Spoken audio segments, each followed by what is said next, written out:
Hi, everyone. Good morning, good afternoon, good evening, wherever you might be calling in from.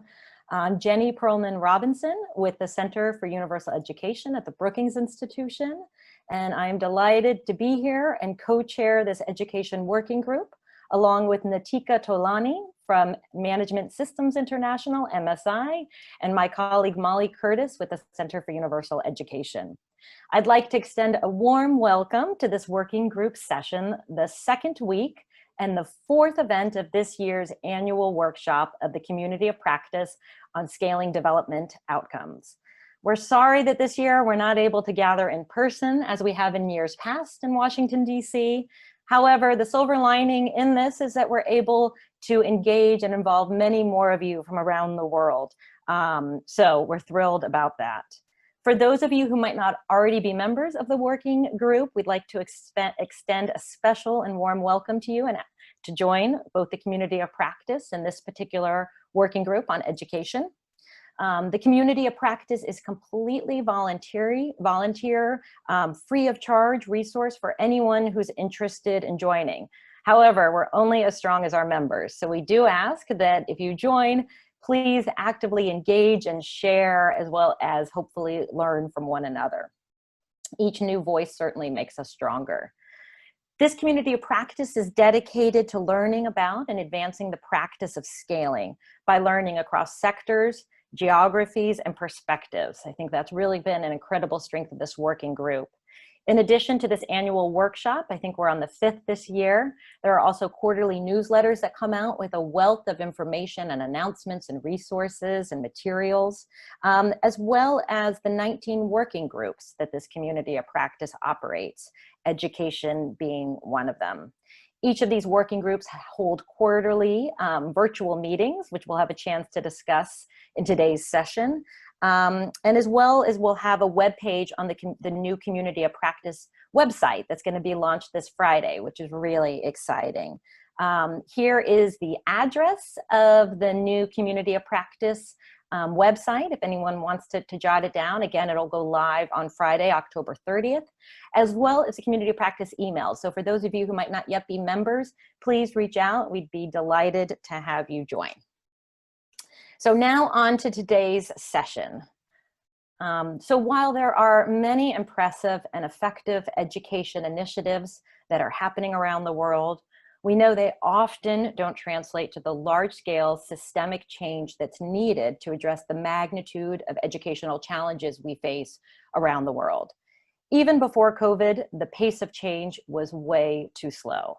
An estimated 53% of children can't read or understand simple text by the age of 10 in low and middle income countries. And this number rises to 80% in low income countries. And so now we have the global pandemic that has exacerbated these challenges, disrupting school for hundreds of millions of children around the world. At one point, a staggering 91% of all children were out of school due to the pandemic, risking millions who may never return and go back to school, pushing many more children into dangerous work or early and forced marriages, and widening longstanding inequities in terms of access to and the quality of learning opportunities. So while we certainly can't overstate the enormity of the challenges that we face and the potential longer-term implications, we also know that real change can happen during these moments of crisis. Moments when society is more willing to accept systemic and deep structural changes that are needed. And that's really what today's discussion is about. Without downplaying the devastation we're facing around the world, how might we seize this moment to rethink what education can and should look like, where and how it can take place, and what might be some of the implications for scaling to reach the millions of children and young people with lifelong learning opportunities. In terms of today's session, we're divided into 3 segments. The first is where I have the privilege to kick off the conversation with Mr. Ndondo Kolese, who's the Director of Basic Education at the Ministry of Basic Education in Botswana. And he's really going to help us frame today's conversation. After our conversation, I'll open up for a few questions from participants, so please feel free to put them into the chat box as we're speaking, or certainly raise your hand. You can use the raise your hand function at the end to ask a question or two. I'll then turn it over to Natika, my fearless co-chair of the working group, who will moderate a panel with a number of distinguished speakers, each representing a different sector and bringing a critical perspective in responding to the learning crisis and hopefully building back better. She'll then open for what we hope will be an animated and active question and answer and conversation. The third part will be led by my colleague, Molly Curtis, who will discuss activities of the working group in the year ahead, reminding folks what are some of the priorities that we've identified that we want to be working on together, as well as soliciting your input to help to determine what might be some of those activities in the next year. We'll then give the floor back to Natika to wrap us up.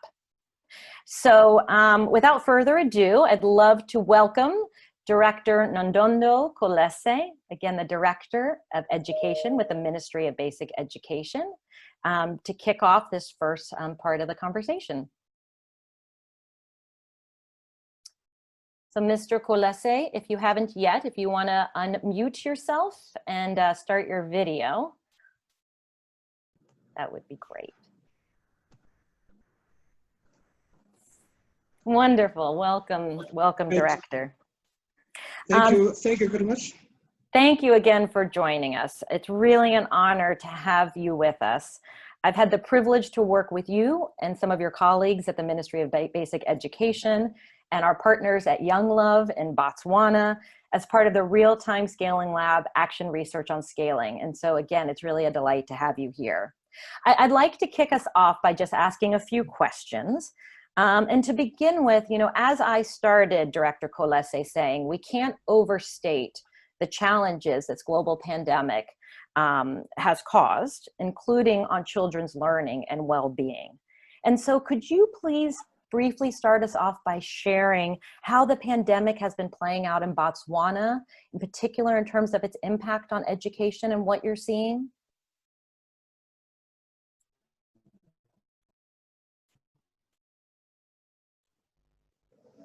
Thank you very much, Madam Moderator. On behalf of the people of Botswana and myself, we are really grateful. Director Kolese, I apologize to interrupt. I think we are delighted to have been made an honor to us, to have been given program. The audio was a little shaky, and I was going to suggest maybe if you turn your video off, but now it sounds okay. Let's try it again, and if not, we can try with the video off. Okay. Thank you very much once again. I was simply expressing our gratitude for being invited to be part of this conversation. And I was saying it is indeed an honor to us to be part of this. I know we have engaged Jenny before, and we are very excited that the relationship that has been established between our ministry and your organization is continuing, and we hope it would bear fruits. Allow me, Madam Moderator, to preface my deliberation with a brief explanation. Oh, that's it. Now I can see myself, right? Just to briefly explain how the education landscape looks like in Botswana, so that colleagues could appreciate the kind of environment that I'm talking about. The Ministry of Basic Education is responsible primarily for providing basic education to the citizens. That is, we provide pre-primary education, primary education, junior and senior secondary education. In terms of primary, we have about 329,422 learners. Junior secondary is 132,829 learners, and senior secondary is 46,146 learners. We also provide out-of-school education to children and adults. And we have about 7,603 learners in the out-of-school education and training, about 508,411 learners. That is the population we are dealing with. We have about 997 institutions, that is 575 primary and 207 junior secondary, 32 senior secondary schools, and 2 unified schools. So basically that's the kind of landscape that I want to share with you. Botswana, ladies and gentlemen, is a relatively small country. We are the size of France, and in terms of population, is a little more than 2.5 million. So it is indeed a very small country. I thought I could give that as a preface to my deliberation. Now, going straight to your question, Madam Moderator, I would like to point out that Botswana also had its own fair share of the devastation, of the catastrophes and the calamities resulting from COVID-19.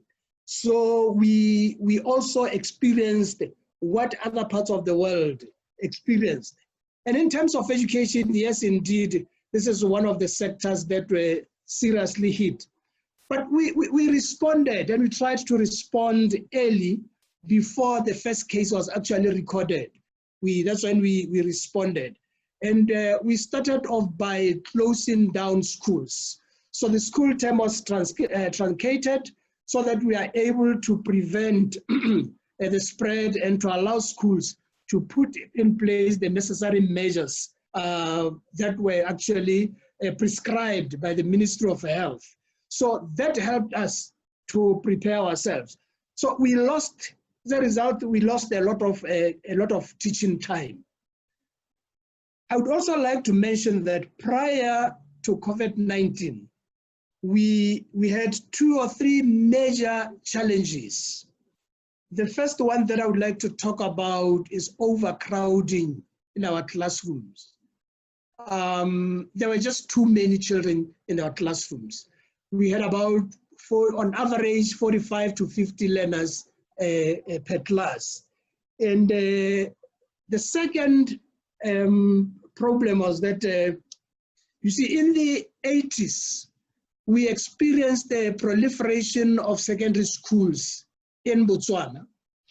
And as time went on, when the schools were due for maintenance, that was around 2008. So it collided with the economic crunch. So the country did not have sufficient resources to maintain schools. So one of the problems that we had at the time when COVID-19 started was the dilapidation of facilities. Our schools were in very bad conditions. And the other one, which of course, I would say it also had a silver lining, was the fact that we had an oversupply of teachers. And most of these teachers were in the street. They were not employed. I will talk to that later on as I move on with my presentation. So what did we do when COVID started? Any problem with the internet? Hello? No, it's working fine. Oh. I thought if I turned my video off, it might help, but please continue.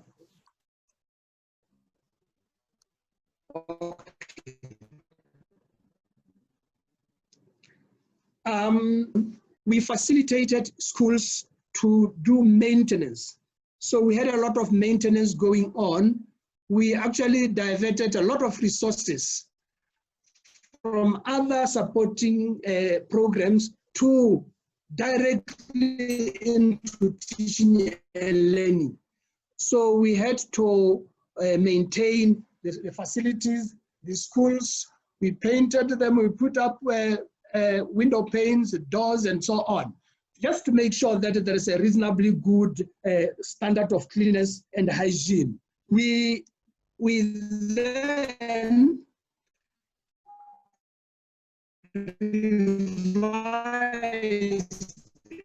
the school calendar to make sure that we make up for the time that we lost. Then employed temporary teachers. We had about 3,000 teachers who were otherwise in the street, and they were employed to come on board and assist. So we engaged about 1,617 at primary and 1,383 at secondary school level. So these people now got employment. We then, when we opened, we also ensured that we had the necessary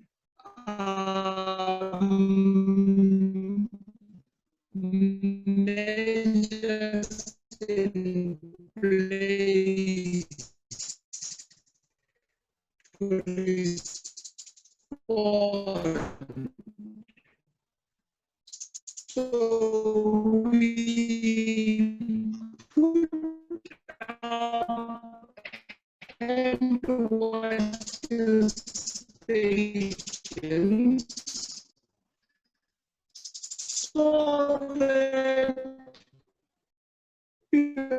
as people walk into the school, they would wash their hands, they would screen in terms of taking the temperatures, and they would also sanitize right at the entrance.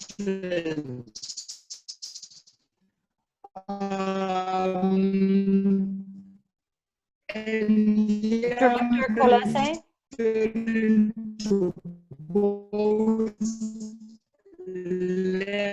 Ray Kolese? I think he might have dropped.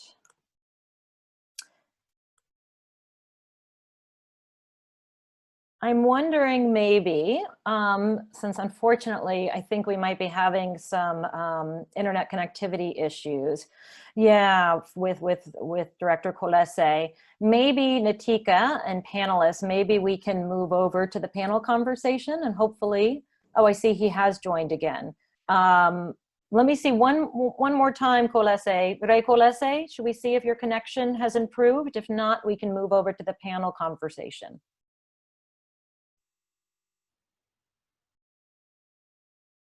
I see you've rejoined. Do you want to unmute yourself, but keep your video off and see if we can hear you?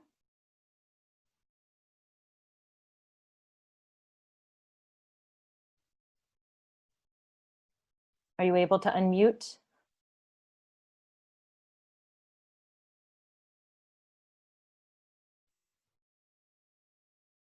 Well, why don't we do this? I know what I could hear from Ray Kolese was starting to discuss what might be some of those opportunities and some of the silver lining perhaps of the pandemic and what Botswana is doing to address, to quickly pivot and respond.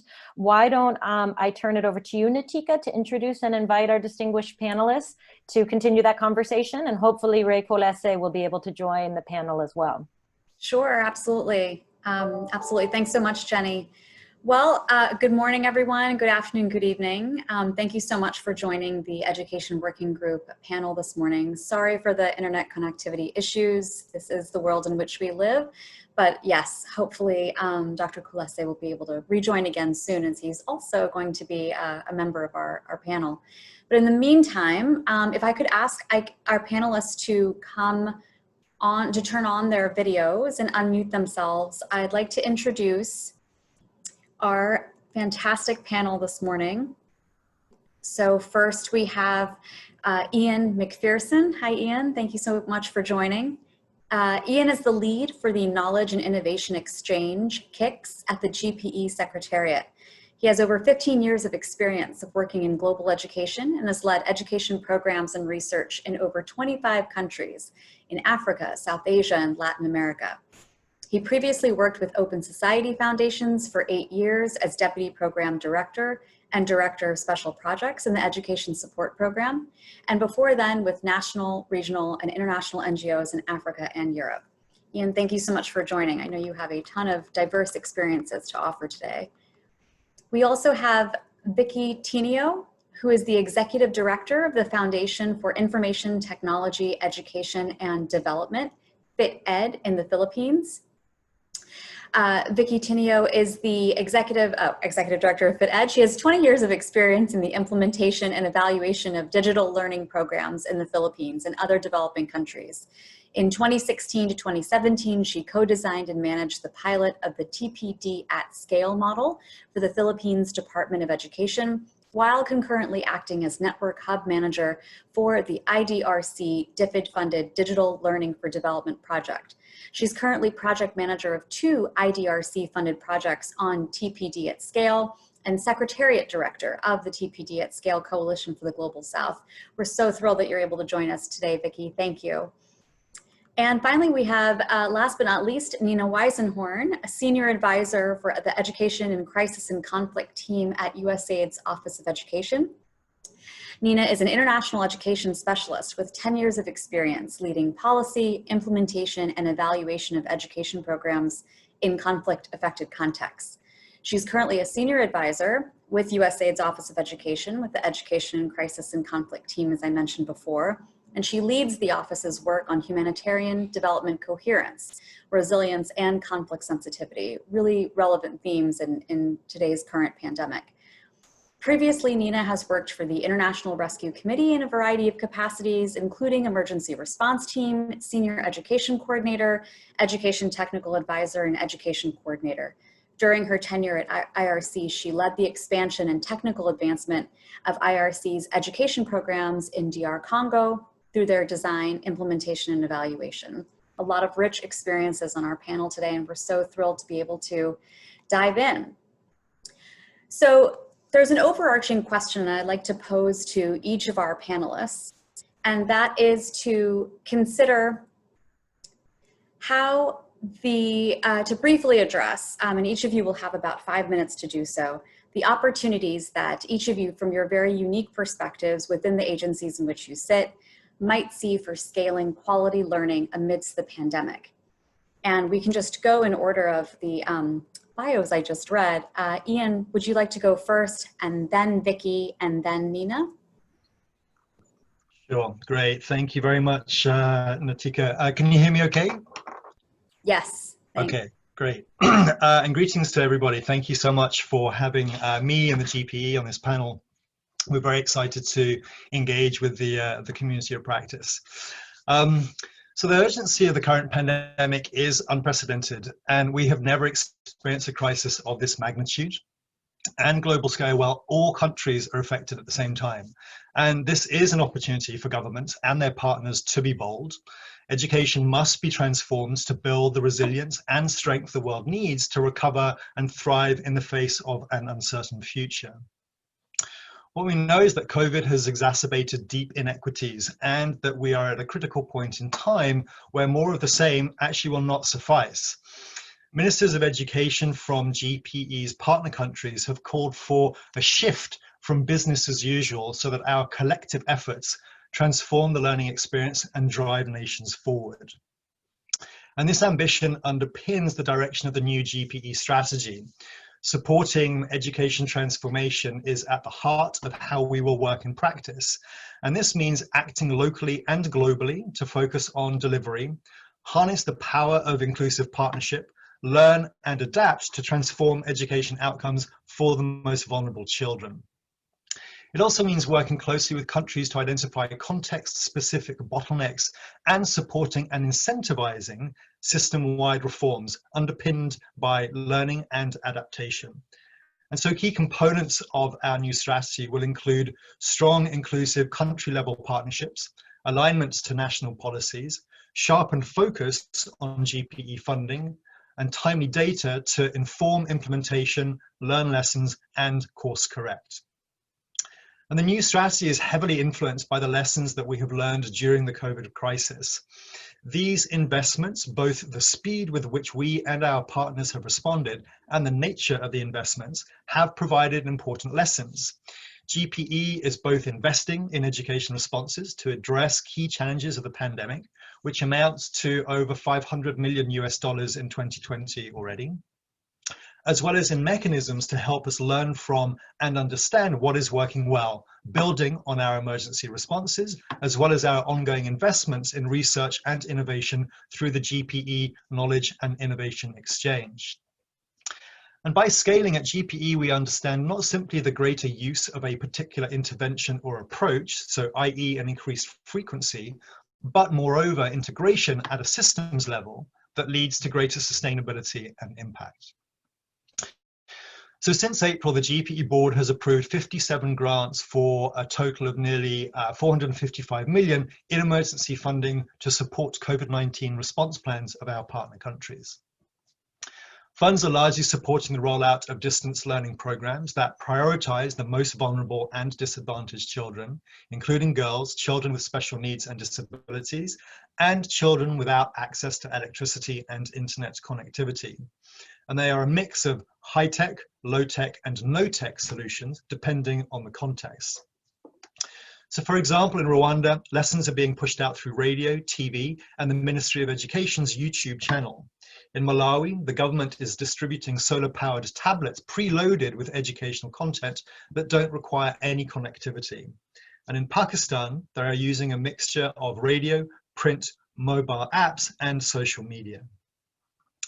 At the global level, the GPE is financing the joint efforts of UNESCO, UNICEF, and the World Bank to roll out coordination and continuity of learning interventions across a number of countries, looking deeply at how we can be better prepared for emergencies and monitoring the impact of interventions now to see which ones hold promise for scaling and for sustaining.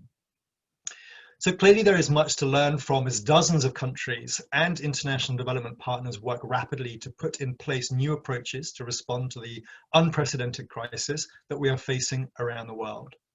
And what will make the greatest difference now is whether we can learn by doing.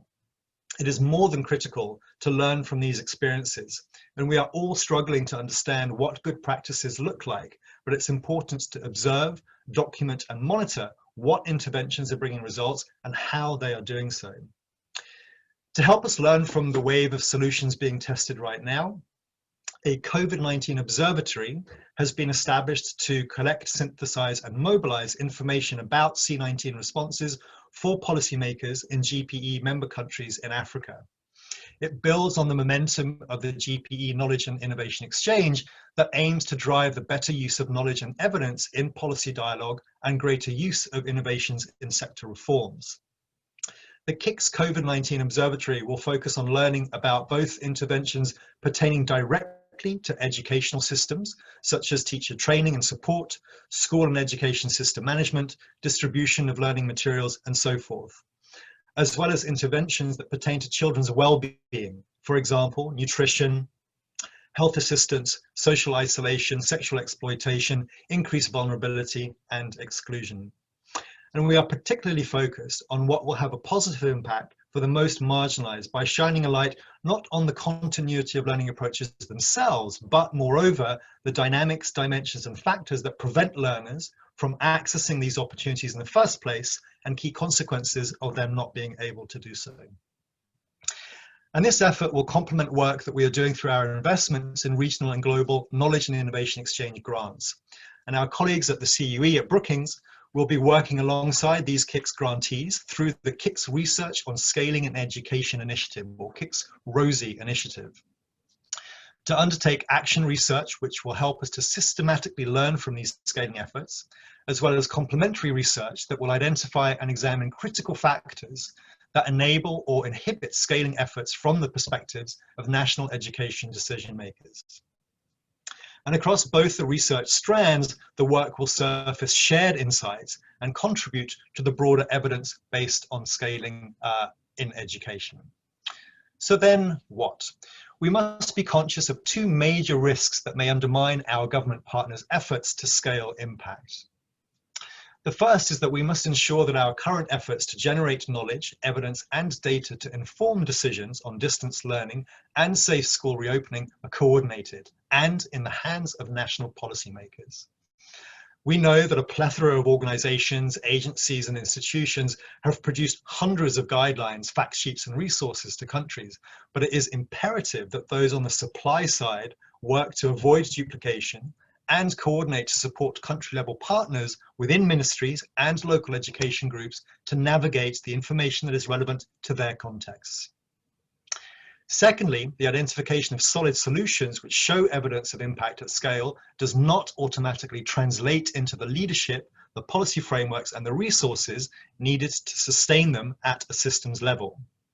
And in recent discussions with country partners about tackling the COVID crisis, they identified the need to secure dedicated resources within Ministry of Education budgets, to strengthen the case for investment in education in order to secure the wider political will, including from new partners on innovative financing, and to support effective engagement with the private sector.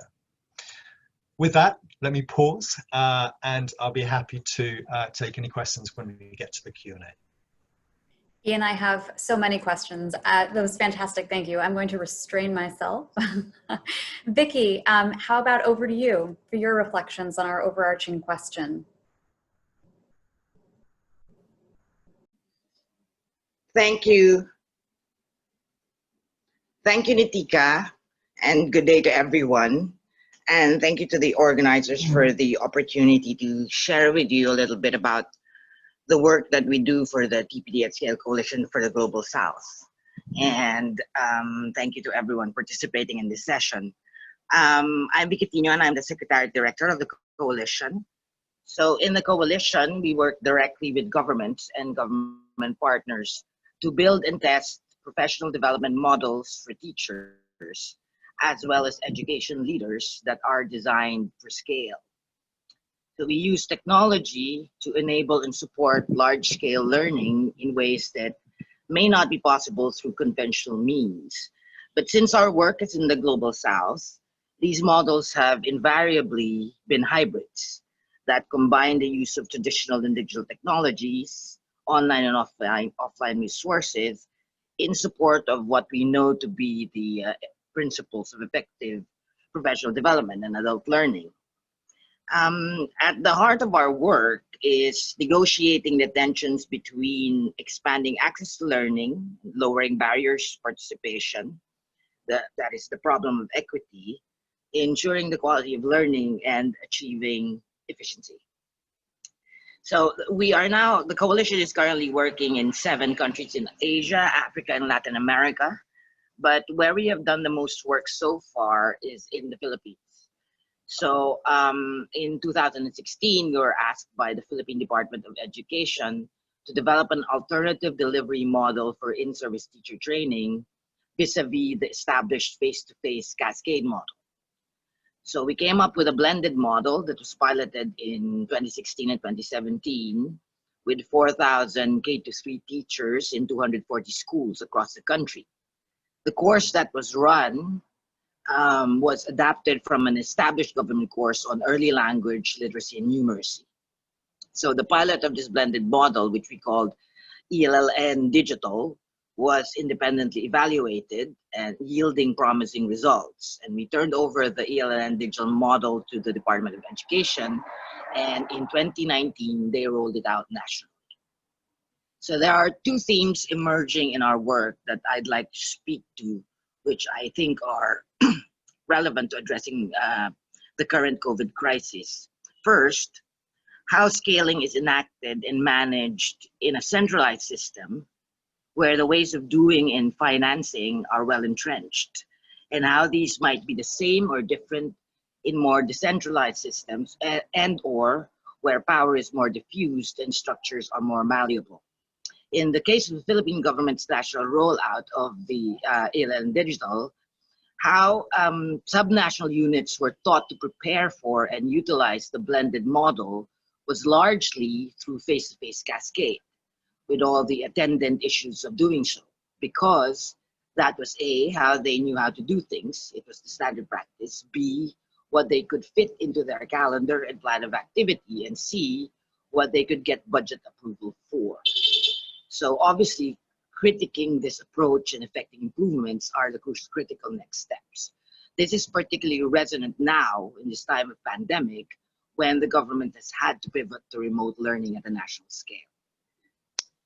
The second related theme operates at the level of the school and the school's division, the operational hubs of the public school system. Given this top-down scaling approach, it is all the more important to put into place a way by which the direct actors, the teacher learners, the school heads, and other instructional leaders in a range of diverse contexts across the country could adapt and improve on the blended model so that it works for them. We were able to introduce an improvement science-informed approach to delivering the course at division and school levels that had these units go through PDSA cycles, or plan, do, study, act cycles.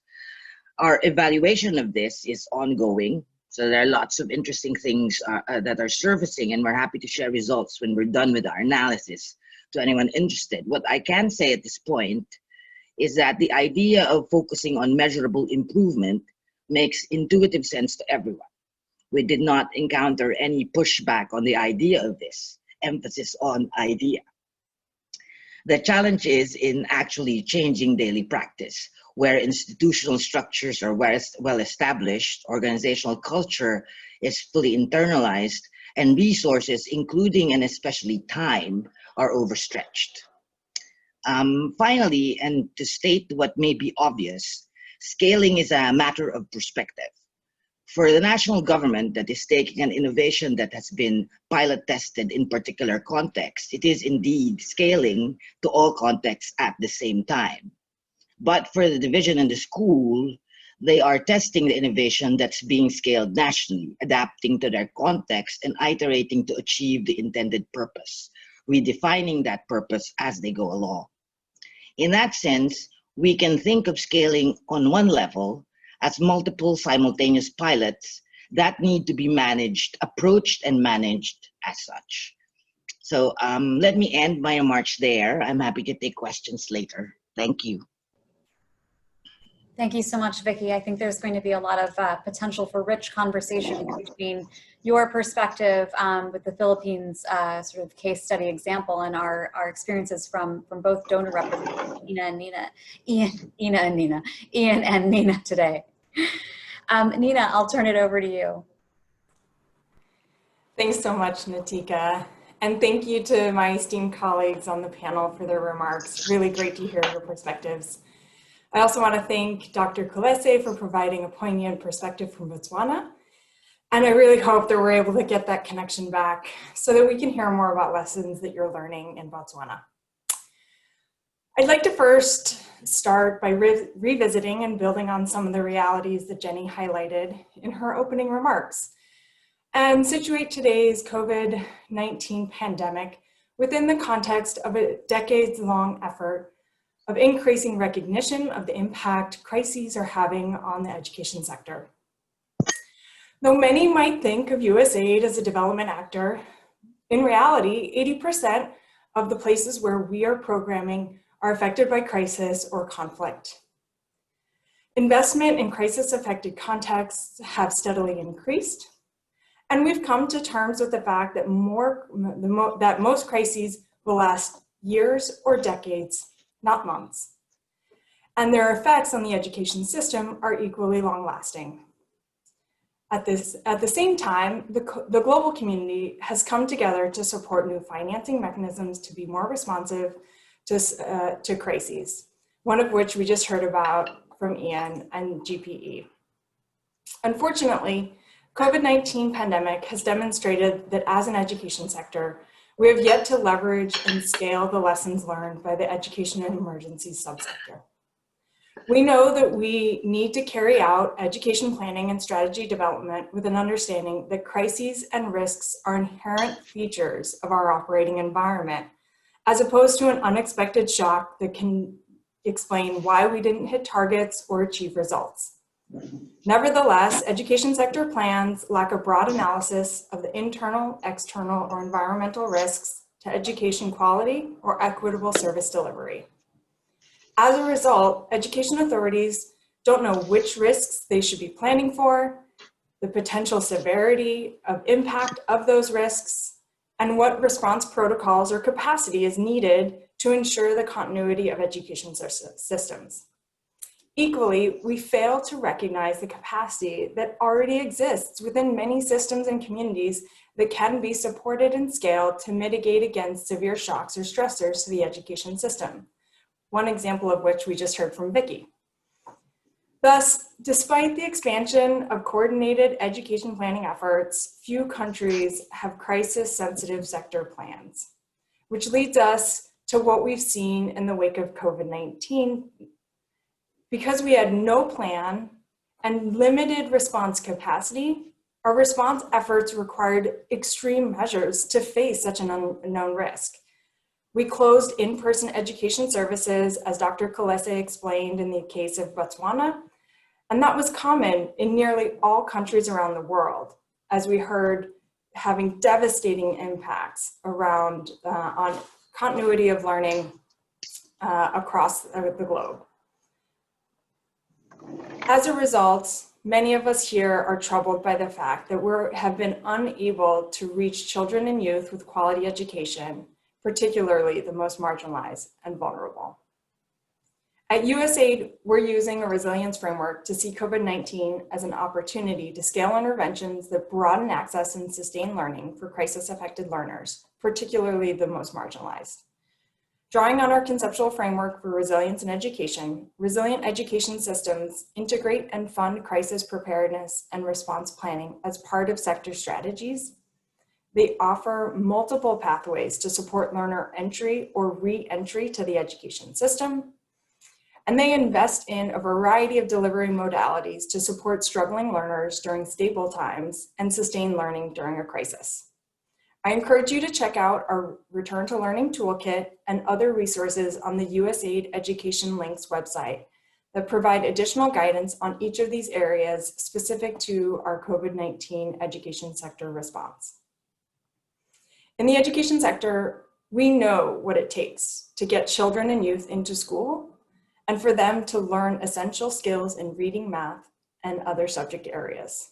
But in the majority of the places where we work, we continue to be thrown off track and unable to achieve global goals due to crises, be they acute or recurrent. And so we lose investments, learning gains are lost, and the most marginalized are left behind. We know this is the reality, and the Global Education Monitoring Report has documented this in many past crises. And so we must invest in the resilience of the education system, continuity of education, so that continuity of education services is more likely, and losses can be mitigated, and access can be made more inclusive. In addition, evidence demonstrates that more resilient education systems have ripple effects and contribute to the scaling of education's impact on a whole host of other outcomes. For example, when education services are sustained, health, nutrition, and protection is improved, or at the very least can be maintained for children, especially the most marginalized. When education is seen as an essential service during a crisis, it can serve as a hub for other community services. And children and youth attending school during a crisis can drive behavior change, learning life-saving messages at school that they can bring home and share with their community. Finally, the education sector serves as a tangible presence of government in even the most remote communities. This can build confidence between citizens and their government. So when I reflect on the opportunities for scaling the impact of education as a result of COVID-19, I see this as an opportunity for the broader education sector to scale lessons learned from the education and emergencies community. Investing in emergency preparedness and response planning is not just about weathering one emergency. Rather, it is an iterative process that builds greater resilience to multiple shocks and recurrent crises. Education, when maintained during a crisis, particularly for the most vulnerable, is transformational. When education is disrupted and inequity increases, we end up with ever-increasing risks of fragility and all that comes with that. I look forward to further discussing transformative and scalable investments for the education with my other colleagues on the panel. Thank you. Nina, thank you so much for those really important reminders about the importance, the critical life-saving nature of education interventions, in particular during a pandemic, and also for sharing some of your honest reflections of USAID's experiences and abilities to pivot and sort of integrate some real-time information as we're receiving it during this pandemic. Thank you. I think, fingers crossed, Mr. Kulese may have a strong enough internet connection now to be able to share a few reflections from his experiences in Botswana as well. Mr. Kulese, could you come off mute and try?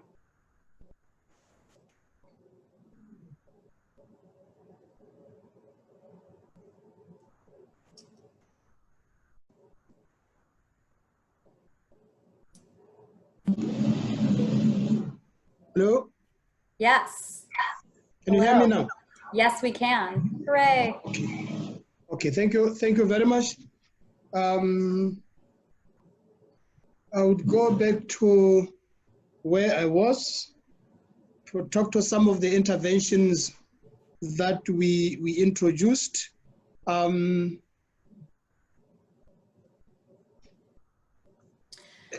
Sure.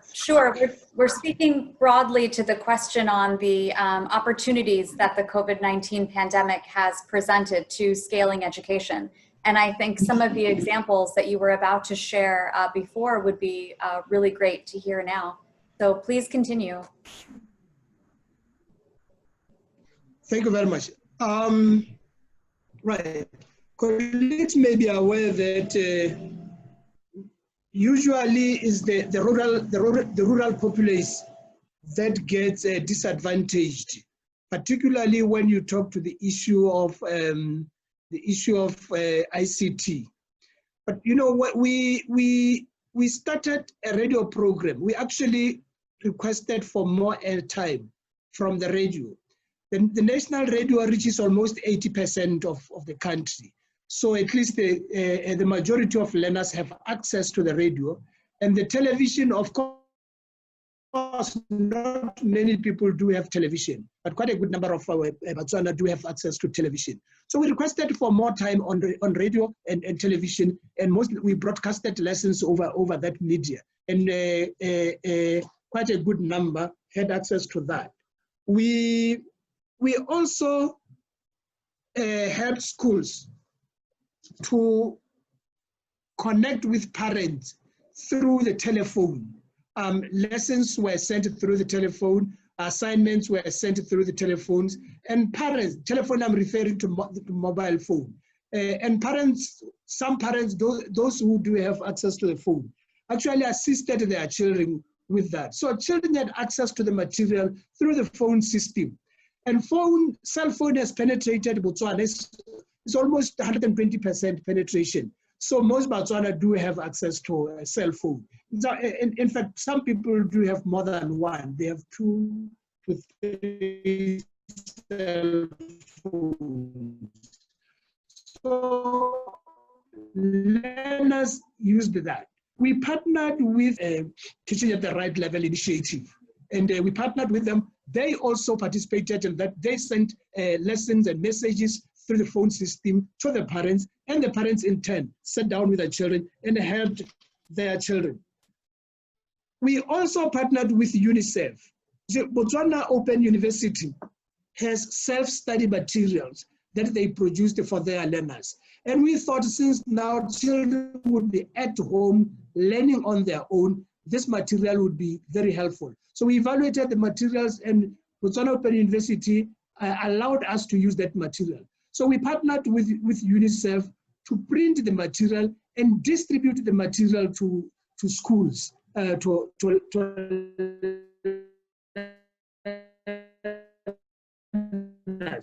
indeed we are confident that the material reached a number of learning whilst at home. I earlier on talked to the facilities, that we invested a lot of resources in that. We put a lot of resources in upgrading and expanding resources to ensure that the school environment is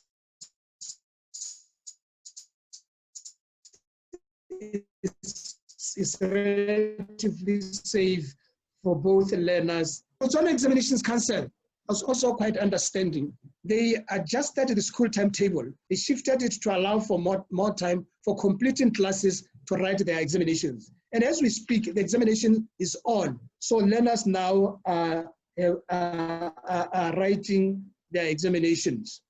I talked to the issue of employing additional teachers to assist. But we also employed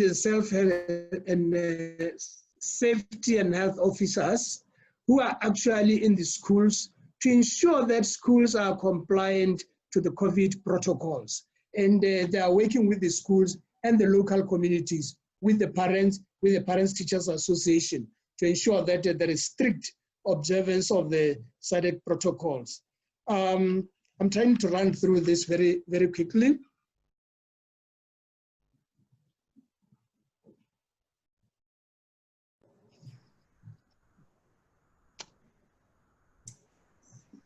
Am I still there?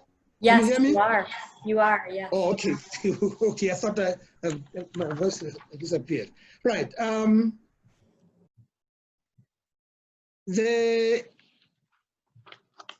You see, we believe that collaboration and establishing working relationships with partners is absolutely critical.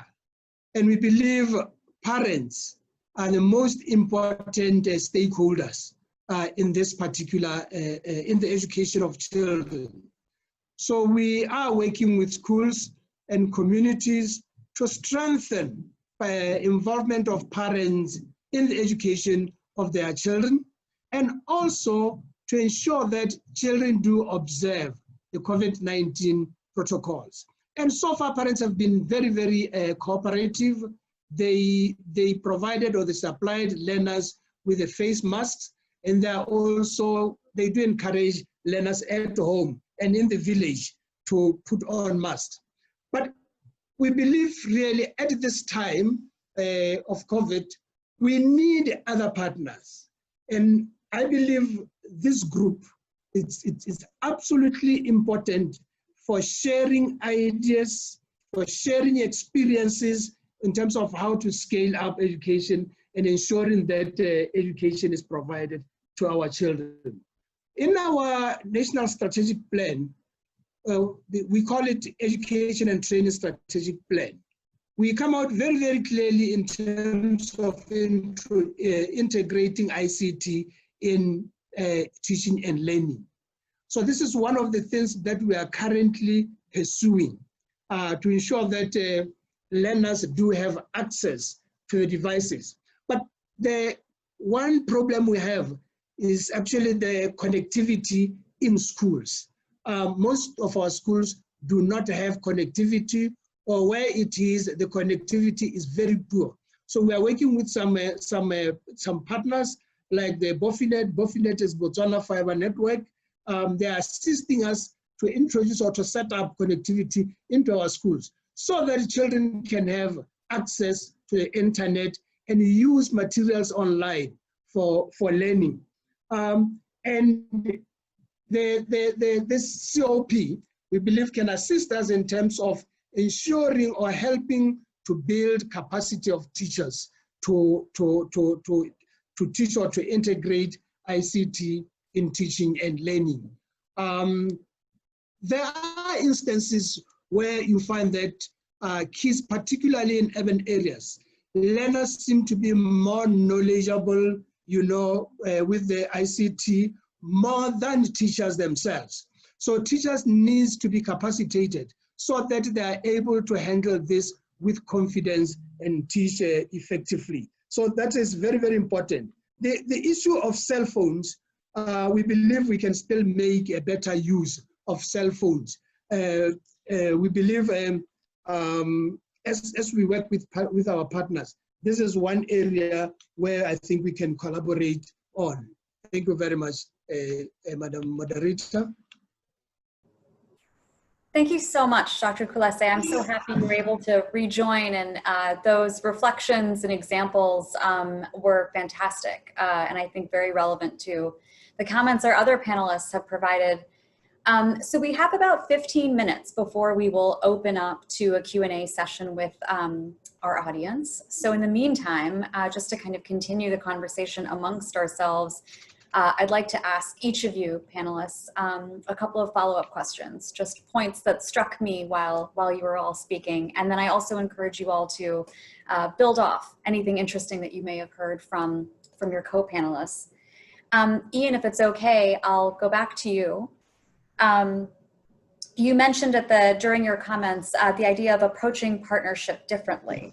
And also examples of needing to enhance coordination and continuity, balancing international agendas with national priorities. And I'm wondering in particular with your last point around balancing both international agendas amongst a number of different funding mechanisms with national priorities, has that prompted the GPE to look at partnership differently? And if so, how?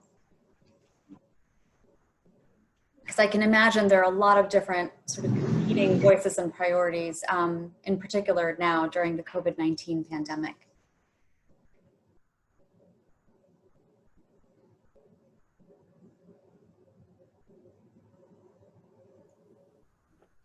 Yes, thank you so much for that question, Natika. I appreciate that.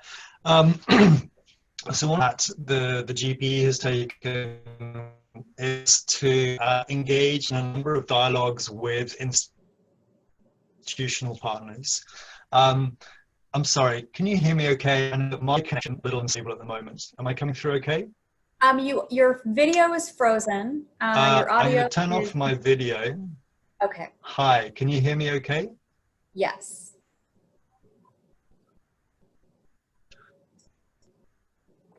Yes, we can. Can you? Okay, I apologize. I have bandwidth issues here in Maryland, so I've turned off my video, but hopefully the audio is clear. In response. Oh dear. Okay, we just lost him. Well, this morning is a morning for all technology issues, which is fine because that's also one of the themes of our panel. So Nina, I might go ahead and ask you one of the follow-up questions that I had in response to your remarks, if that's okay. So I was curious, so during Friday's plenary session, for those of you who joined, the session focused on adaptive management during the COVID-19 pandemic. And, well, Ian is actually just joining now again. Ian, are you able to hear us?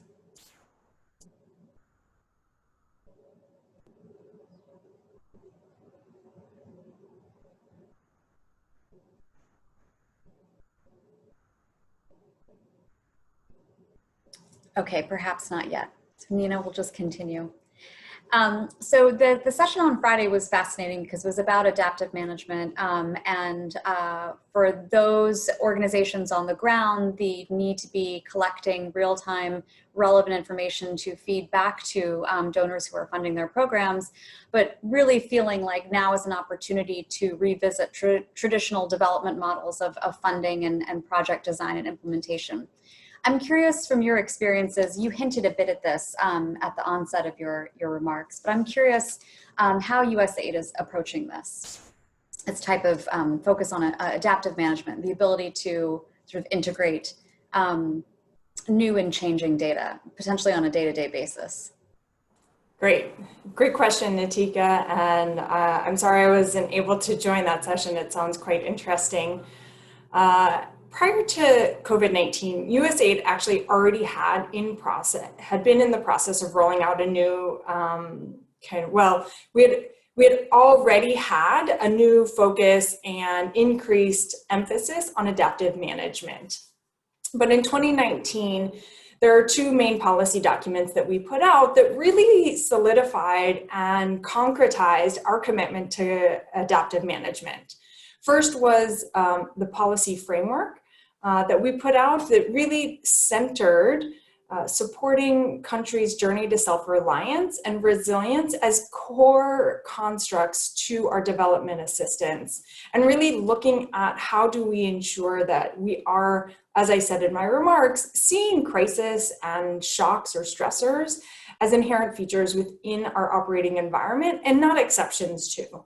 The second policy document that we put out was a new assistance and acquisition strategy.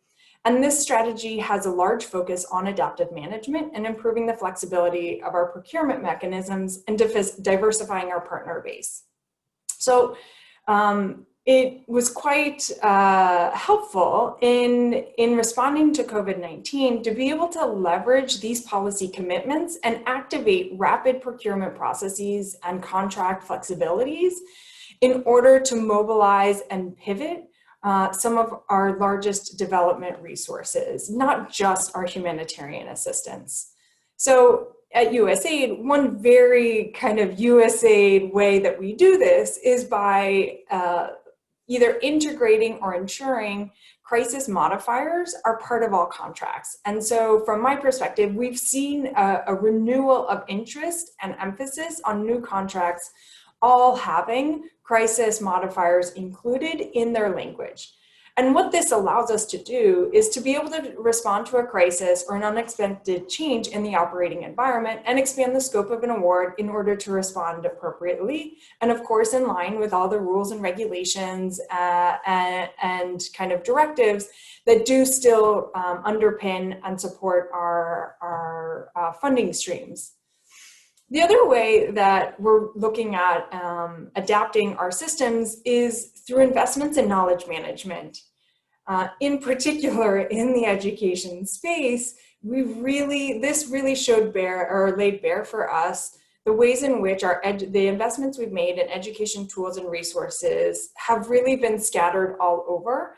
And so back in March, we really had no central repository for the interactive radio interactive audio instruction materials that we've been investing in for decades.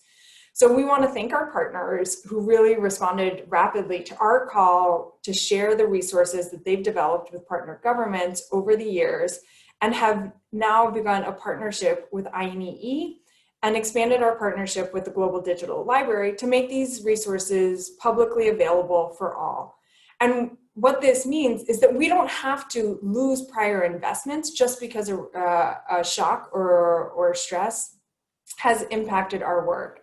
And I think Ian touched on this as well, that we really want to make sure that knowledge and evidence is continuing to build upward and build greater resilience into education systems and help us to be able to pivot, adapt, and leverage those resources on the contractual side without having to go back and start anew on every program.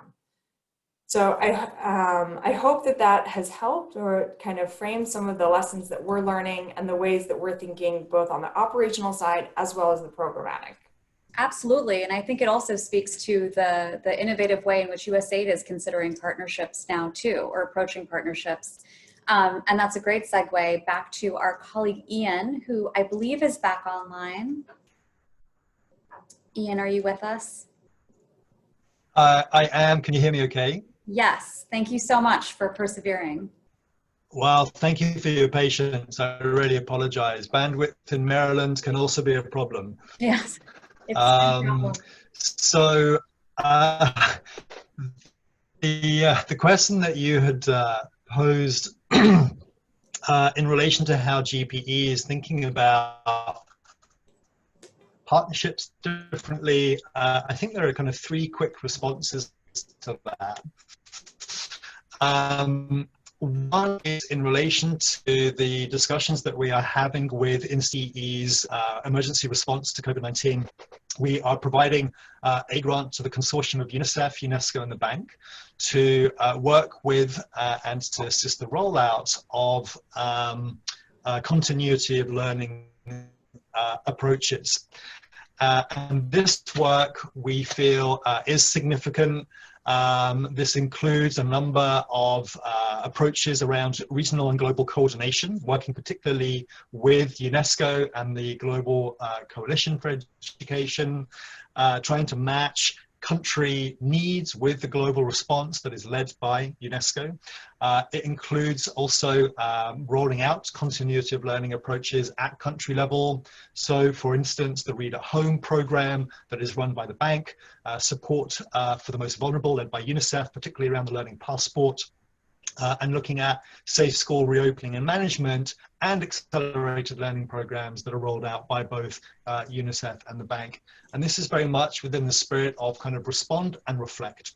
So we are actively in discussions with institutional players to support the work, to respond to national need, but also to reflect and to ensure and support as great coordination and alignment through this global grant as possible.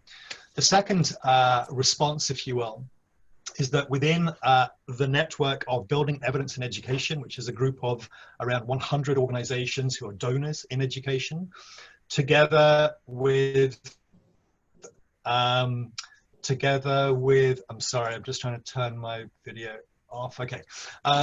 Together with the FCA Special Interest Group to coordinate between different donors in education that include USAID and the bank and UNESCO and UNICEF to look at approaches to and insights into how do you improve the knowledge ecosystems that allow for policy traction at national level. And I think to your point, Nikita, this is an incredibly important moment for us to be learning from one another and sharing insights in order not only that we avoid duplication, but moreover, that we are able to make the investments that the different institutions are making as effective as possible. And then the third point, which I think Nina kind of touched on towards the end of her inputs too, is that in the forward-looking GPE strategy, GPE 2025, the idea of strategic partnerships plays a much more prominent role than it has done historically. So looking at which institutions should GPE be forging particular relations with to ensure that there is as much synergy and harmony with institutional agendas as possible, that ultimately is to the benefit of the agendas of our member countries. So let me pause there. I do have some reflections on comments that other colleagues made, but I know that we're kind of bumping up against time. No, it's okay, Ian. Thank you. I'm sure you'll have a chance to, apologies, a chance to share those reflections in a moment. I'd love to, so thank you for that. Vicky, are you still with us? And if so, hi. Yes. I'd love to ask for your reflections now. You know, both your reflections on, you mentioned that scaling, it's a matter of perspective. And also from your perspective, given your work in the Philippines, you're similarly dealing with some scaling and implementation challenges from a more centralized system. So I'd love to hear, you know, your thoughts, if any, in response to the remarks from both Ian and Nina and their particular donor perspectives, if you'd like to share those now.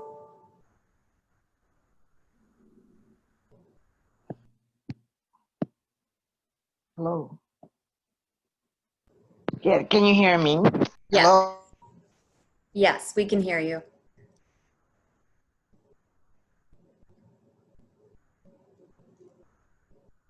Vicky, you're on mute right now. Oh, hello. Yes, now we can hear you. Yes. Yes, and thank you to Ian and Nina for the remarks. I picked up particularly on the idea of making systems being public school systems being adaptive, right, and being nimble and being resilient, and what that actually means in reality, where when you're confronted with a sudden crisis like this pandemic, and the systems aren't prepared to, for example, deliver learning using alternative modalities, then those questions really come into play. Like, can they actually adapt? How quickly can they adapt? And what are sort of the safety nets and the safeguards that are in place for any sort of problems that will, because they will have to do it anyway. There is no choice. They do have to ensure that learning continues. So is there sort of any provision for improving things as they go along? And what we've seen in the Philippines and other developing countries is that where where systems are having to prepare very quickly and to prepare their teachers and their school leaders to, for example, do blended learning or to do completely online learning, is that there is that period, this initial period, where everybody's sort of scrambling to understand how to do things. And that is where sort of, I think, a critical period where assistance is really necessary, and where there has to be sort of very clear thinking on and a process in place for the system to improve and the system to adapt and be able to achieve their goals sort of incrementally, instead of, for example, just carrying on and then waiting until the end of the year to assess where they are. We're not necessarily seeing those processes in place right now. And I think that it's important to have those processes in place, and we need investment in having those processes in place.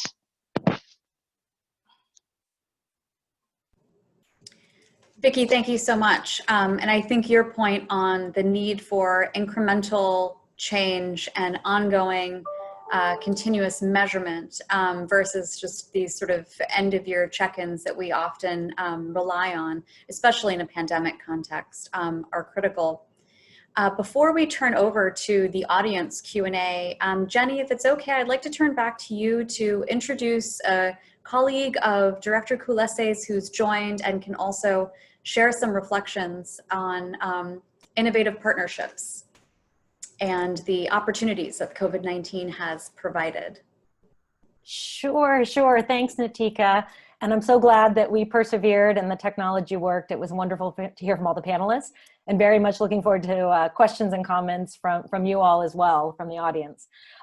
Yeah, before we open up, I thought it would be great to hear from one of our partners at the Center for Universal Education, and certainly a close partner with the Ministry of Basic Education, Young Love, an NGO based in Botswana, and one of their co-founders, Motepe Matcheng, who is not only the co-founder of Young Love, but she's also the board chair of the Botswanan National Youth Council.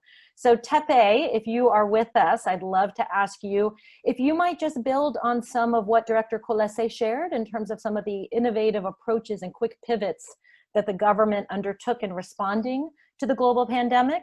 And in particular, if there's any learning coming out of some of the experimentation with low-tech remote instruction that has been taking place in Botswana.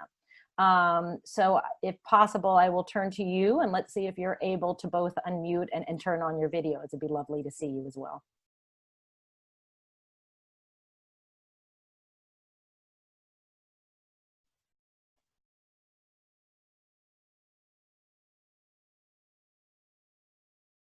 I don't know if our colleagues on the event side have to do anything so we can see her video.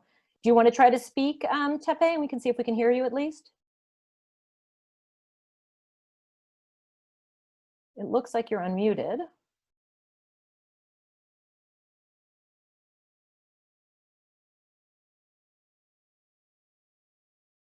Why don't we do this, Natika? Why don't I turn it back to you and see if you either have other questions for the panelists or you want to open it to discussion, and then hopefully Tepe can join as part of the Q&A. Sure. Well, Ian, you had mentioned that you had a couple of reflections you'd like to share, reactions to other panelists' remarks, and I'd love to give you the chance to share any thoughts now before we see if we have some questions from the audience this morning. Thank you so much, Natika. I hope you can hear me. I'm going to keep my video off. Yeah. And I think, this is a really interesting case in point, is it not? That, we are all struggling with bandwidth issues and connecting, and we're talking about distance learning. And so if we imagine the challenges that our partner countries have to extend sort of tech-based solutions and responses, it's obviously exacerbated and far more grave. Yes, thank you. I just wanted to make a couple of quick reflections. And the first was to Vicky, who I think very deftly and elegantly captured the kind of the concept of scaling in a way that I thought was really dynamic, wherein, Vicky, you were saying that part of scaling at a systems level involves dealing with the institutional structures that are in place, the organizational culture that is in place, and the resources that pertain to both human resources and financial resources. And you used an expression about essentially there being multiple pilots all happening at the same time. And I just wanted to kind of pick up on that and just sort of, I guess, applaud that recognition of the challenges of scaling at a systems level. And it would be great to get perhaps some other kind of reflections and thoughts on this, because I think that demonstrates or sort of shines a light on the complexity of scaling at a systems level. So that was kind of one reflection I had. The other one was in relation to Nina's point and the USAID resilience framework. What I really sort of appreciate about this is how, on the one hand, there is this clear resilience framework that is coming together with, as I understand, the USAID SHARE framework. And SHARE is an acronym, and you'll forgive me that I don't recall exactly what it stands for, but this is in relation to how is it possible to ensure that the research and evidence that is generated through USAID programming at country level is really integrated into policy dialogue at national level and shared across different countries too. And I think it's an interesting observation of how different kind of policy frameworks and knowledge system strengthening frameworks come together. And it'd be great to hear, if there is time, a little bit more on that. And then just to kind of thank Director Kulese for giving a very clear illustration of how an over-reliance on any one format, i.e. technology and education, simply doesn't work in country contexts. And what Director Kulese made very clear is the need to have a mix of different formats that include radio, that includes TV, that include print media, and also with the aspiration to increase connectivity in schools and so on. And so just to kind of, I guess, recognize the in-country contexts should be what drive and dictate essentially how institutional actors such as the GPE and others respond. So that was just some quick reflections, and thank you for allowing me to. Absolutely, Ian. Thank you so much for being such a thoughtful listener too to your other panelists. I would love to give Nina and Vicky in particular a chance to respond, but I see that our colleague from One Love is back online. So I'd love to also turn the floor over to her. Great. Thank you so much, Nikita. And it was great to hear from the director as well as all the other panelists. As you mentioned, we are from Young Love Organization, very much closely working with the government to be able to scale our Teaching at the Right Level program. And just before schools closed in Botswana, we heard, schools were shutting down, and this was in the time of the March period. So what we did was quickly devised a strategy to be able to say, how do we stay connected to the students and the parents that we work with, so that we can build connection, but also ensure that learning continues. So we collected over 10,000 phone numbers from the parents and the students that we work with the idea to say, what's the most simple way that we could intervene during a crisis, but also, again, using an innovative method to really, speak, to deliver education material to students. So what we did was that we collected the phone numbers, and then we called, each of the parents that we had received the numbers from.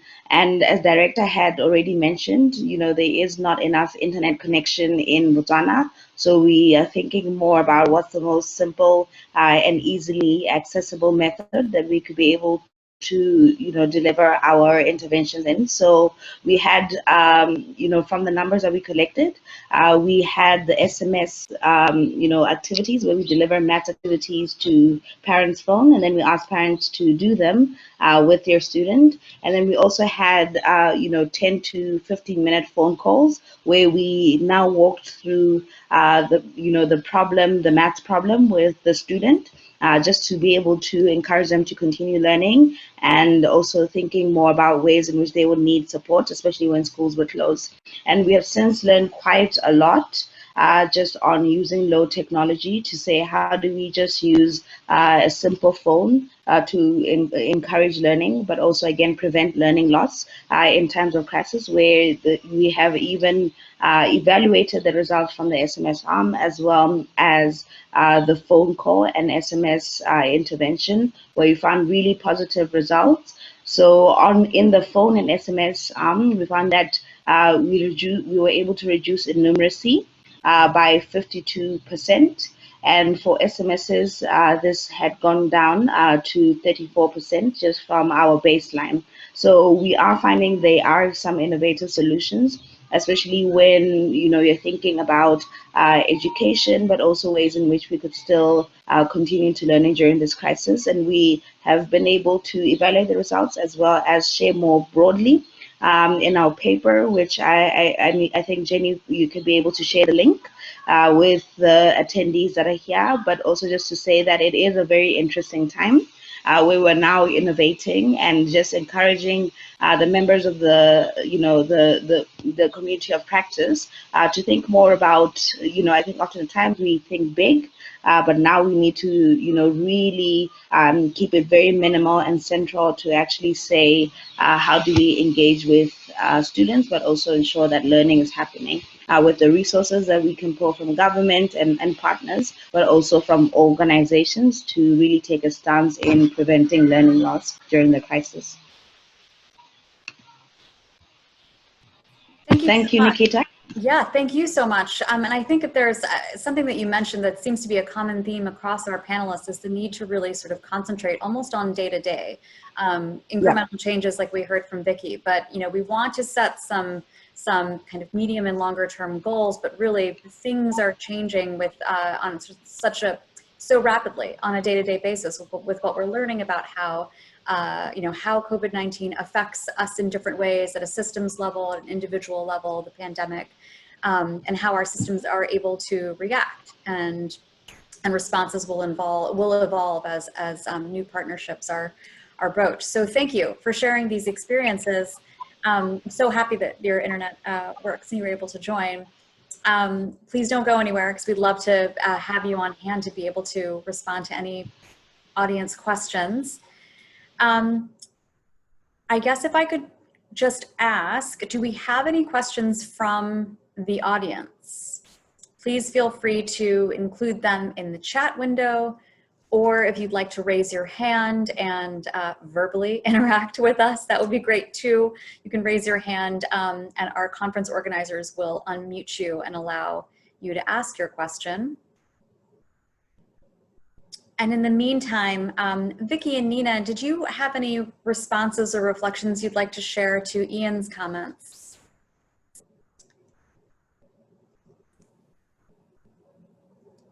Yeah, sure. I'll go ahead and chime in.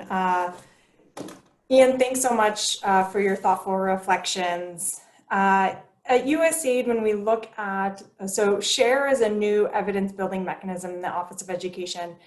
And it is looking at applying our resilience framework, which includes really asking 4 key questions. To what are we looking for the education system to be resilient? Resilience for whom? Resilience to what end? And resilience through what? And so this is really helping us to define what exactly are the capacities that we're looking for within an education system, so that they can be more resilient to the next shock or stress. And then it will help us to build evidence in a way that can really test out our theory of change. That does this capacity enable, when the next shock hits, for systems to be more resilient. And whether that means continuity of learning, whether it means continuity of service provision, whether it means reducing the impact on vulnerable children, mitigating or lessening dropout during these times, we really want to test these interventions to make sure that they really are able to be sustained, much as we've heard from many of the panelists. And on that, I'd like to kind of also make a connection to what Vicki said. And I really want to double down on this idea that within the education system, and as we look at investments, we do have a huge opportunity to broaden the safety net in the education system and our partnerships with other sectors to ensure that we can scale and sustain education outcomes. In particular, USAID has invested a lot in distance learning, and much as we've heard from others, these investments have waxed and waned over the years, and what we're seeing now is that we need to sustain investments in distance and distance learning modalities and ensure that Ministry of Education has the capacity, has a unit that's well-staffed, well-resourced, so that we can continue to support and drive innovations in distance learning, either through no tech, low tech, or high tech, as many of our colleagues have said. The other area that I think is really critical for us to reconsider and genuinely resource as we look at sustaining the resilience of the education system is accelerated and remedial education. In many of the communities where we're working, we have a large number of vulnerable children who are in the education system and at high risk for dropout. And if we were able to actually resource and sustain resources to remedial education and support accelerated education, we would be able to, over time, reduce the scale of those remedial education programs and be able to maintain them in a way that helps us to further absorb shocks and weather such emergencies as COVID-19, and then be able to leverage those capacities when a new shock emerges. And so I just want to reiterate that this point is critical as we think about how do we expand and broaden the safety nets within the education system. But we also have to rely on our partnerships with non-education sectors who are equally investing in broadening social safety nets. This includes cash programming, food programming, partnerships with the health sector, so that families do not have to make that absolutely unfortunate choice when a crisis hits on whether or not they can keep their child in school. We have to be able to call on other sectors to scale and sustain their investments so that families don't have to choose between feeding their family or sending a child to school. Thank you. Nina, that was passionate and fantastic. Thank you so much for those remarks. I do have a follow-up question for all panelists, but I will pause. I think Heather Simpson, you have a question. Hey, Heather, thanks for joining us this morning.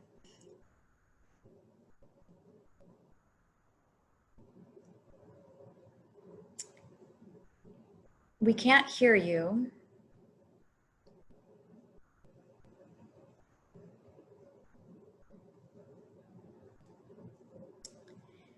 You could also type your question in the chat, though it looks like you need to connect your audio.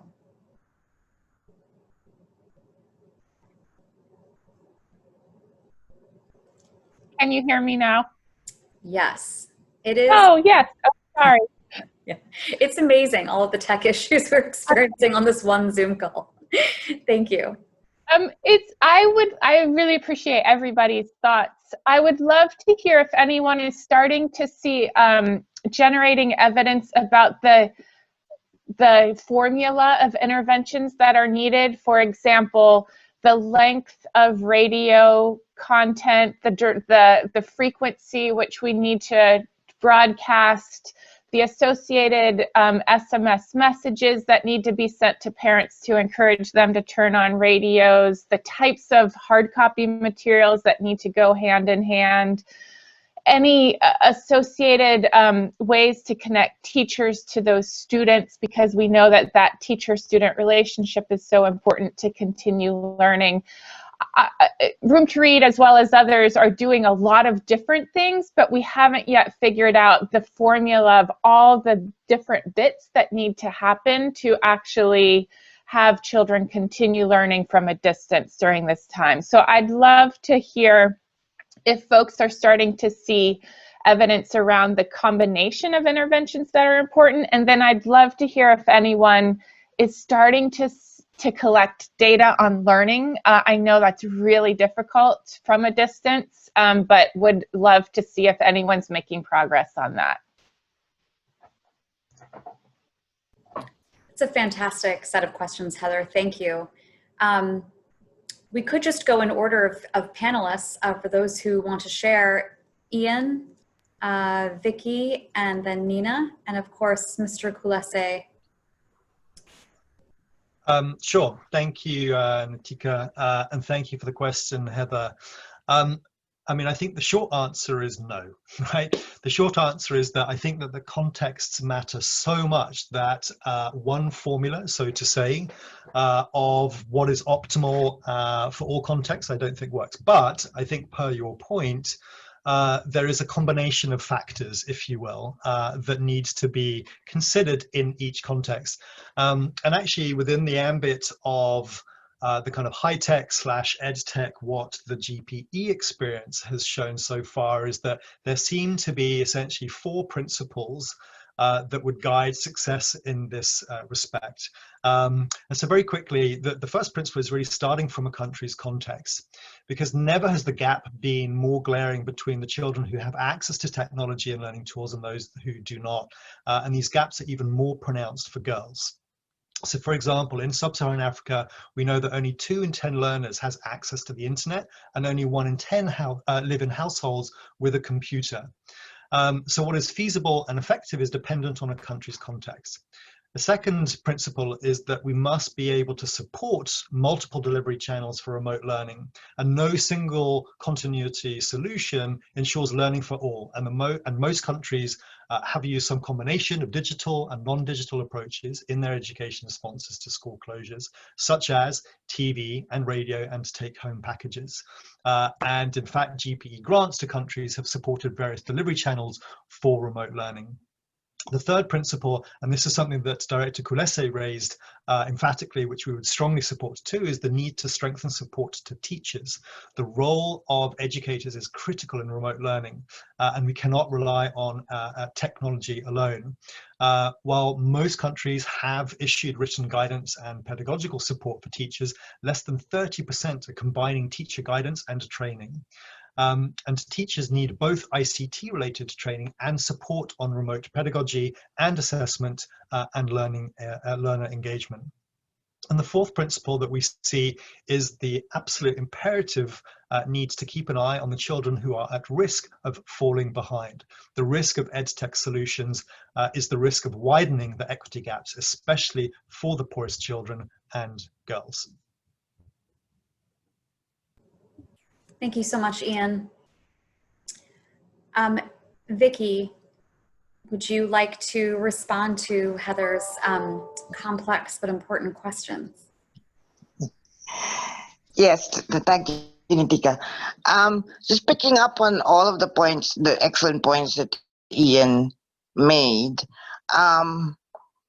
So everything he said, I agree with. What we're noticing in some of the countries that we're working with, and particularly in the Philippines, is how there are the ways that schooling is organized formally is sort of perhaps uncritically being adopted or migrated to remote learning. And this is one sort of flashpoint where there doesn't there has to be care taken that you are not sort of just duplicating sort of in-person learning and all of the structures and the practices of in-person learning and then doing it remotely, because we know that that will not work. So for example, the way that you organize classes and how you assign teachers, one of the things that we are seeing is that there are not enough teachers really to support remote learning, where teachers, especially in countries where there really is no, if any sort of a blended model or any sort of face-to-face interaction is not allowed. And so you have teachers at home and then students at home. And they're having to sort of have effective engagement remotely. Whether the remote learning is being done essentially paper-based, and you have sort of just a way of sort of a pick-up and drop-off system and periodic check-ins, or if you're doing it via phone or via internet, online, virtually. But the issues start to sort of pile up because of the way that you've organized the classes and the way that you've assigned the teachers. One like simple issue is like how many students will a teacher teach and support remotely versus how many they were teaching and supporting when they were in class. So those kinds of issues that I think can be really critical and really telling in terms of how successful the remote learning or the whatever the alternative modality will be in the long run.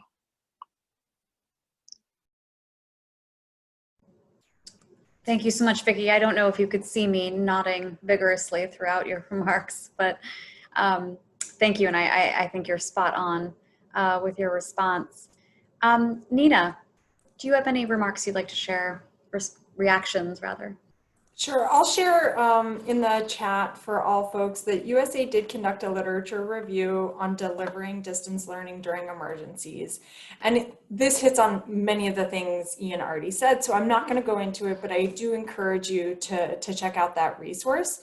And I wanted to let you know that USAID is putting out a toolkit on distance learning in crises that will be coming out later this year. We're really excited to apply the learning that we've gathered from our years of experience conducting radio and audio instruction and supporting ministries of education to scale those programs. But as our colleague said, these really need to be context-specific interventions. And we are looking to invest in further research and learning on the specific types of questions, Heather, that you mentioned, to really understand the efficacy of various kind of models and delivery modalities. When it comes to measuring learning, this has been, as you can imagine at USAID, a perennial challenge given our commitment to early grade reading assessments and really our new policy focus on measuring learning outcomes. And what we have been sharing with our programs is that we need to continue and sustain measuring learning even when challenging. But of course, ensuring that our data collection teams and children, teachers, and education and other education staff are safe and able to remain healthy during this time. So we are in many discussions with our country teams on how to continue to carry out evaluation and assessments in many of the programs that we're conducting. We have had conversations with RTI International, who has conducted a series of learning assessments in a select group of countries. And I believe that they are putting out some findings related to learning loss. But really what we want to articulate is that even in a crisis, we need to, and we know we can, and we have the capacity to measure learning outcomes. And so we don't want to walk away from that commitment that we've made across all of our programming. I know that that's not a lot of great results as of today, but hopefully that gives hope for sustained investment in this area for the future. You know, I think that's a really important message too. I mean, I've heard, not just through the remarks of these panelists, but in many calls and meetings prior to this, just the need for knowledge and sort of the need for sort of systematic kind of feeding of good quality evidence to all of those who sort of need it, implementers on the ground, donors. So I think your point of, you know, not necessarily having all the answers at the ready, but at least having products like the distance learning review and others that can feed into your decision making is fantastic. And thanks for that. Before we transition to our colleague Molly, Mr. Kulese and Sheppy, would you like to share any reflections to Heather's question around measuring learning or the combination of interventions that most contribute to improving learning in a pandemic such as this?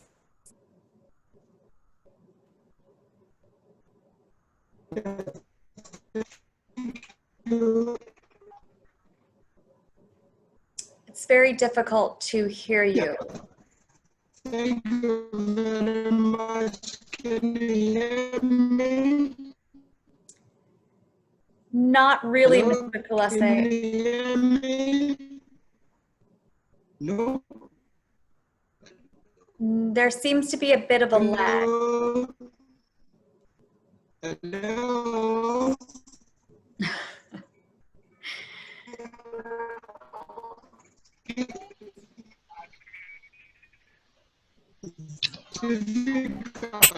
Hello? Hello? Hello? Is it the internet? What is it? I'm wondering if it's possible, maybe, Mr. Kulese, if we could. Hello? You sound a Okay. little bit better now. Hello? This is frustrating. Hello? Yes, can you hear me? Hello? Hello? Perhaps, Mr. Kulese, we might turn back to the audience Hello? for a question. I think he's dropped off. Well, Sheppy, I saw that you had come off mute and on video. Did you want to share any reflections? No, I mean, I think the first speaker really captured it well. Not to say that there is much that, you know, has been on the radar in terms of evidence looking at the technologies that are, you know, very much broader to say what is actually working. And I think a lot of organizations are now figuring out what is working in the various contexts. But what I must add is that each context is different. And as well as when you look at the traditional media, to look at more, you know, what are some of the existing platforms in various countries that can be, you know, fully utilized is a good starting point. So, you know, in most countries, they really are using radio and TV platforms.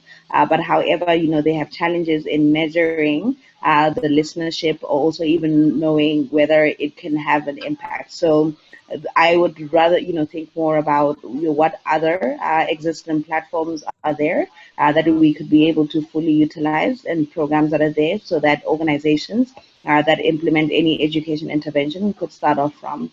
And just to say that because we're now in times of crisis, there isn't much existing evidence on what works. That's why it was very important that we as an organization embark on the learning journey just to actually see, you know, what interventions will be strategies, so that when we do think more about how to do this in a sustainable way, we have some numbers on impact and also cost effectiveness solutions. And that's why I think it's encouraging to hear more from government as well as funders and partners think through, you know, what are some of the solutions that we could be able to implement for sustainability. Thank you so much. Thank you for that. So we have about 15 minutes left. I know there is one question within the audience.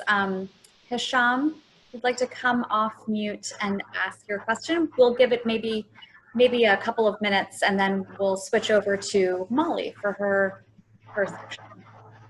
Yeah, thank you very much. It's just a very quick observation, or also a question about sometimes overemphasizing IT delivery content, and which is very important. You know, there's a shock. We need to make sure that kids are getting some level of education, but also in that narrative and that discussion, we have to be careful about unintended consequences in terms of digital divide, and in terms of the World Bank last week issued the poverty report. 110 million people are living in extreme poverty of $2 per day. So there's a lot of careful thinking around how to get young people and young girls to safe and nurturing school also, and that's discussion need to be also on the table. So short-term quick fix are important to respond to the shock and get content, but also engaging host government in a discussion on how to re-switch back to that nurturing and safe and basic math and reading education, which is the foundation for any.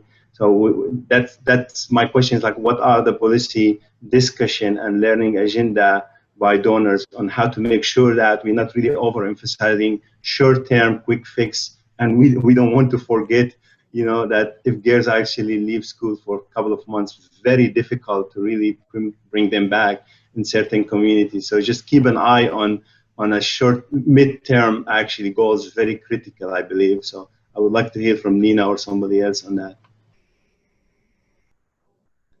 Hisham, thank you for that. I'd like to propose something a little different. We need to transition to our colleague Molly to take us through a few sort of next steps with respect to the Education Working Group. But we're seeing now that some really interesting questions are coming up in the chat. So what I'd like to propose is that panelists please check the chat and offer any written reflections and thoughts via the chat function while Molly takes us through the remaining portion of our session. Molly, over to you. Thanks so much, Nitika. With these last few minutes, maybe the last 10 minutes, we just wanted to pivot a little bit to think about the next 12 months ahead and to gather some initial thoughts from the group and maybe start a brief discussion on where participants see this Education Working Group focusing and engaging in the upcoming 12 months. We know not everyone on the line is a member of the working group right now, but we'd still love to have thoughts on, the particular topics and activities this working group might engage in, and where we might add particular value to the field on scaling in education. So as a quick reminder, in April of 2020, this working group held a webinar on the immediate and longer term implications of COVID-19 on children's learning and well-being, which included reflecting on what the education sector can learn from other crises, where there might be gaps in current responses, and potential roles for this working group. And then, of course, this week and last week, members have been participating in the Scaling Up Community of Practice annual meeting, of course, including this session, but also the cross-cutting plenaries last week. So we want to take a quick poll looking at what topics people are most interested to focus on in the year ahead. We looked back at notes from the discussions and inputs from different members and pulled together 4 potential themes for future working group sessions, anticipating that we'll probably be able to do 3 webinars in the next 12 months. So I can first walk through these 4 different options, and then we'll go back through them one by one and ask people to raise their hands and vote for their top 2 choices. So I believe, yeah, they should be up on the screen.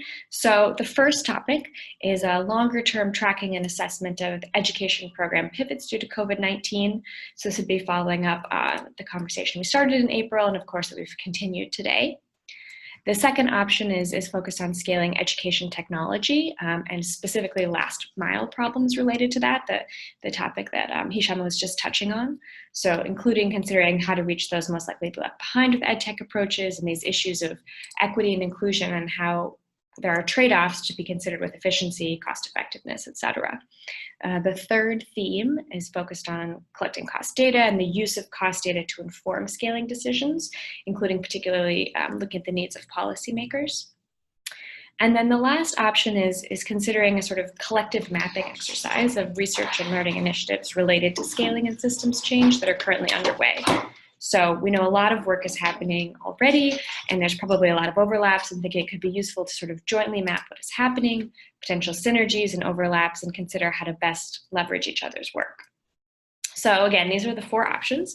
We'll go through them one by one and ask you to raise your hands and we'll count. Of course, if there's a theme you think is really important that isn't included, please also feel free to throw that in the chat box, but also please do vote. And we'll use, like I said, the hand raising function. So theme number 1, longer term tracking and assessment of education program pivots due to COVID-19. Please raise your hand if this is one of your top 2 choices.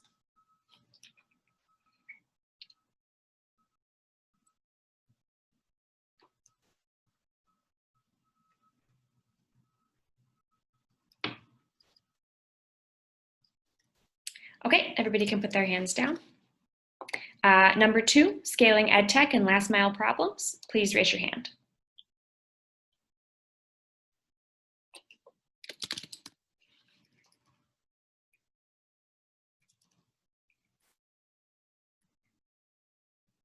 And thanks for your patience. We're just sort of counting as we go.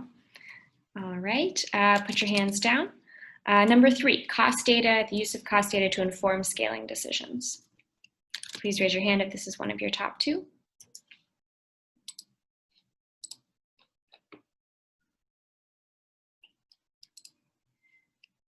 Great. Put your hands down. And the last one is collective mapping of research and learning initiatives related to scaling and systems change that are currently underway.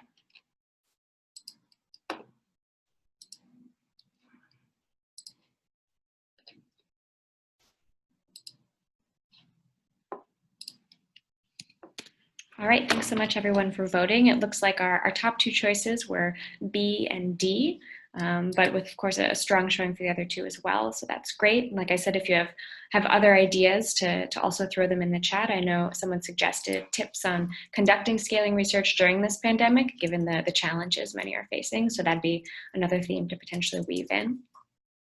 And you know, I think with our last few minutes, we just want to sort of turn to any other thoughts you might have on this working group and the activities in the year ahead. So knowing some of the themes that everyone wants to broach together, if anyone has any thoughts on the types of activities you'd like to see this working group engage in, is it knowledge sharing, is it cross-member learning, is it co-creating products, and also if there's any interest in cross-sectoral work. It seems in this conversation and the plenaries last week, one of the big takeaways was really the need to break down silos. Nina was talking about, scaling up in other sectors as well, sort of supporting scaling in education. So are there any thoughts as well on how we might want to work more cross-sectorally with the other working groups?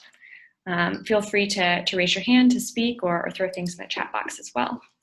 But basically just looking to crowdsource as many thoughts as possible and how this working group can really contribute and add value in the 12 months to come.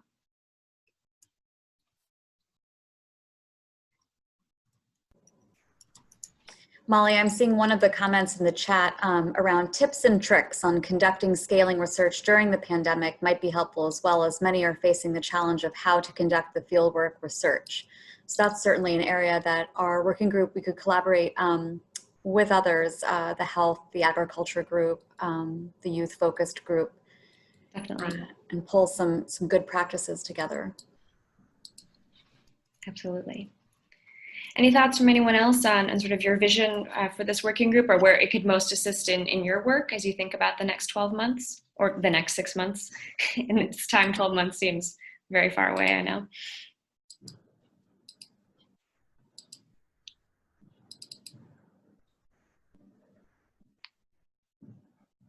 Well, if there's no other responses, I would say we can turn it over to Nitika to close, and I know she'll put up her and Jenny's email addresses. So please feel free as you sort of continue to mull this over and come away from this conversation to send any other thoughts you have in particular, so they can sort of take it into account as they work on building out the calendar for the next year.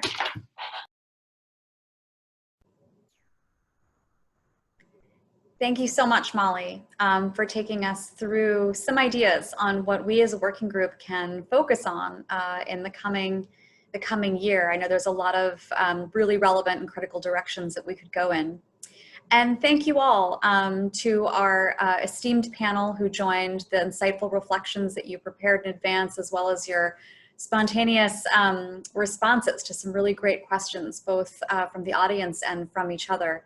And thank you again also to our audience who joined, and thank you for bearing with us through almost every tech issue imaginable in a single Zoom call.